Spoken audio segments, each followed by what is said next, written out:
Perkenalkan, nama saya Muhammad Kurumang, NIM 1802 1030 3005. Program Studi Pendidikan Geografi, Fakultas Keguruan dan Ilmu Pendidikan, Universitas Jember. Kali ini saya akan mempraktekkan mengenai pengajaran mikro atau micro teaching dengan materi dinamika atmosfer dan dampaknya terhadap kehidupan. Pada kali ini saya akan menjelaskan tentang lapisan-lapisan di atmosfer. Keterampilan yang saya gunakan yang pertama adalah keterampilan bertanya, keterampilan menjelaskan, dan keterampilan mengadakan variasi. Untuk lebih jelasnya simak video berikut ini ya. Assalamualaikum warahmatullahi wabarakatuh. Selamat pagi anak-anak. Pagi Bapak. Bagaimana kabarnya? Saya harap kalian semua dalam keadaan yang baik-baik saja. Di masa pandemi ini jangan lupa saya selalu mengingatkan kalian semua harus menjaga protokol kesehatan seperti memakai masker, mencuci tangan, menjaga jarak, dan menjauhi kerumunan. Sebelum mengawali pembelajaran pada pagi hari ini, mari kita berdoa. Semoga apa yang akan kita pelajari hari ini dapat bermanfaat dan barokah. Bismillahirrahmanirrahim. Raditu billahi rabba wa bil islami dina wa bi Muhammadin nabiyya wa rasula. Rabbi zidni ilma warzuqni fahma. Amin ya rabbal alamin. Bagaimana kabarnya anak-anak? Apakah di sini semua hadir? Alhamdulillah hadir Bapak. Alhamdulillah kalau hadir ya. Nggak ada yang absen ini berarti ya? Tidak Bapak. Alhamdulillah. Ya, melanjutkan materi yang kemarin tentang dinamika, litosfer, dan dampaknya terhadap kehidupan. Selanjutnya kita akan membahas tentang atmosfer dan dampaknya terhadap kehidupan. Ya, pada kali ini kita akan membahas tentang dinamika, atmosfer, dan dampaknya terhadap kehidupan. Untuk materi yang pertama adalah membahas tentang lapisan-lapisan atmosfer. Tujuan dari pembelajaran ini saya harap kalian semua dapat menganalisis dan mendeskripsikan karakteristik setiap lapisan atmosfer dan dampaknya terhadap kehidupan. Mungkin dari kalian semua ada yang pernah naik pesawat? Belum Pak.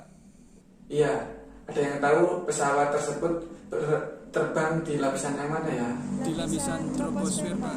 Tepat sekali, pesawat terbang di lapisan troposfer.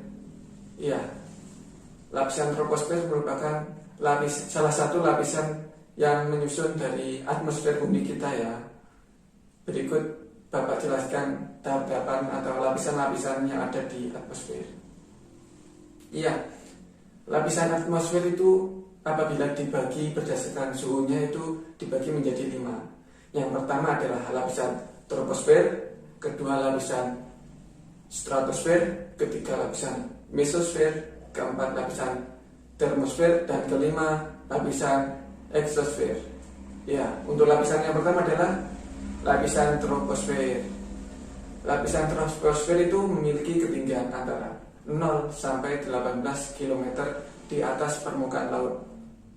Lapisan ini merupakan lapisan yang paling bawah yang menyusun atmosfer permukaan bumi. Ya, pada lapisan ini juga terdapat dinamika cuaca dan iklim seperti hujan, angin, pelangi, halo, dan lain sebagainya. Dan pada lapisan ini juga berlaku hukum adiabatik kering dan hukum adiabatik basah. Apa itu hukum adiabatik kering dan hukum adiabatik basah?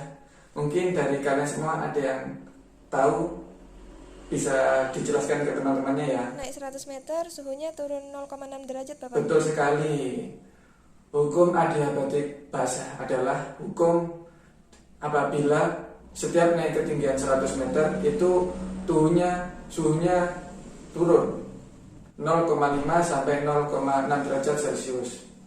Dan hukum adiabatik kering apabila setiap turun 100 meter itu suhunya akan naik 1 derajat Celcius. Ya, Untuk selanjutnya adalah batas antara lapisan troposfer dengan lapisan yang di atasnya. Ada yang tahu lapisan yang di atasnya tadi? Stratosfer. Ya, tepat sekali. Itu lapisan di atasnya adalah lapisan stratosfer, dan batas dari troposfer dan stratosfer adalah lapisan tropopaus atau disebut lapisan tropopaus, batas antara troposfer dan stratosfer. Selanjutnya adalah lapisan stratosfer. Lapisan stratosfer merupakan lapisan yang menjadi tempat atau terpusatnya lapisan ozon. Memiliki ketinggian 18 sampai 50 km di atas permukaan laut. Untuk lapisan ozon mungkin dari kalian semua ada yang tahu? Melindungi dari sinar UV. Ya, tepat sekali. Fungsi lapisan ozon adalah menyerap gelombang pendek, meliputi seperti sinar UV dan ultraviolet. Batas antara lapisan stratosfer dan lapisan yang di atasnya disebut lapisan stratopaus. Selanjutnya adalah lapisan Mesosfer. mesosfer, tepat sekali. Ya, selanjutnya adalah lapisan mesosfer. Lapisan ini memiliki ketinggian antara 50 sampai 80 km di atas permukaan laut. Pada lapisan ini memiliki suhu yang sangat dingin. Jadi pada lapisan ini udara itu mampat. Apabila udara panas, maka udara akan mengembang, dan apabila udara dingin atau suhu yang dingin, udara itu akan memampat.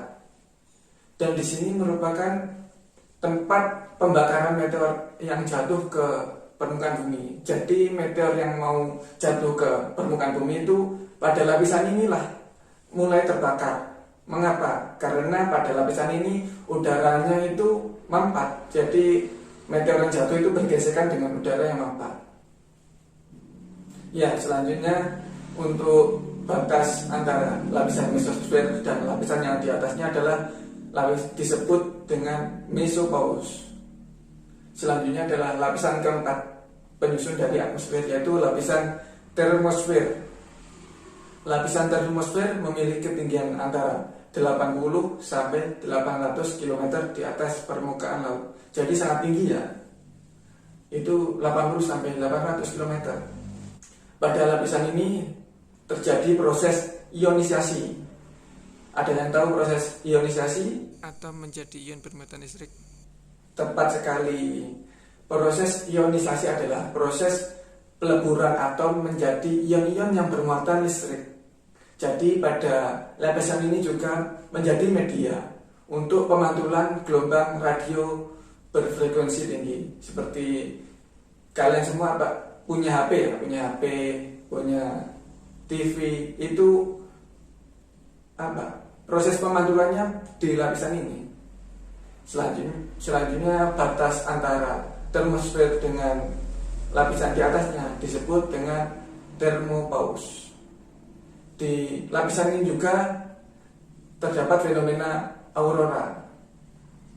Ya, sangat menarik fenomena aurora ini. Hanya ditemukan pada lapisan-lapisan ini dan di tempat-tempat khusus seperti di kutub utara, kutub selatan. Untuk aurora yang ada di kutub selatan disebut aurora australis, dan yang ada di daerah utara disebut aurora borealis. Selanjutnya adalah lapisan kelima atau lapisan yang paling luar penyusun atmosfer permukaan bumi. Lapisan ini disebut dengan lapisan exosfer. Ya, X itu berarti luar, exosfer. Memiliki ketinggian lebih dari 800 km. Pada lapisan ini merupakan batas dengan lapisan antar planet. Jadi pada lapisan ini misalkan planet bumi, exosfer batasnya dengan lapisan planet Mars dan lain sebagainya. Dan di sini berfungsi sebagai tempat satelit itu mengorbit. Jadi satelit-satelit yang diterbangkan ke luar angkasa itu mengorbitnya di lapisan exosfer ini. Pada lapisan exosfer ini juga memiliki gravitasi yang sangat rendah. Ya, astronot itu terbang menggunakan roket. Apabila sudah sampai lapisan eksosfer ini, maka akan melayang-layang karena kecilnya gravitasi bumi. Ya, mungkin itu penjelasan dari Bapak. Ada yang ditanyakan? Balon udara itu terbang di lapisan apa ya Bapak? Pertanyaan yang sangat bagus. Ada yang tahu balon udara terbang di lapisan yang mana? Ya, balon udara itu terbang di lapisan antara troposfer dan stratosfer. Mengapa? Karena pada lapisan ini merupakan terjadinya proses dinamika cuaca. Jadi biasanya apabila tidak terbang di lapisan stratosfer, maka terbang di lapisan troposfer dan sebaliknya. Itu melihat dari kondisi cuaca. Apabila tidak ada yang ditanyakan lagi, selanjutnya mari kita mengadakan kuis melalui Kahoot. Untuk kodenya simak baik-baik ya.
Alhamdulillah kalian semua sudah mengikuti pembelajaran pada pagi hari ini dan mengikuti kuis.